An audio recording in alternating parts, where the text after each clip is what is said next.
do it now.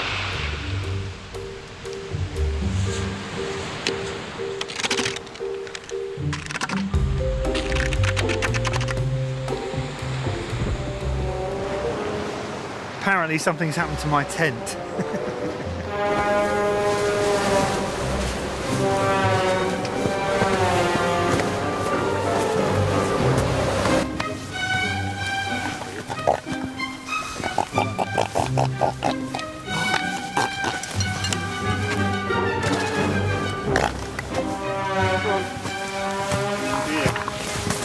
It's completely had it.